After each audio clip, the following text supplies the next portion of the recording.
biggest feeling I have standing here today, seeing all of you gathered to watch something that we worked so hard to create, is that I've made something that can't be taken away from me. No matter what I do in life, no matter where it goes, what happens, I made this.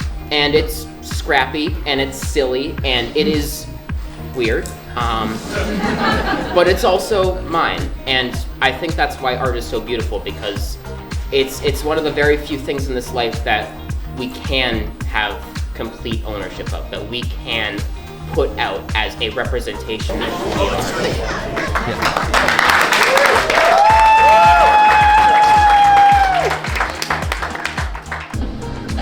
Sire? Yes, John. Townships are ready.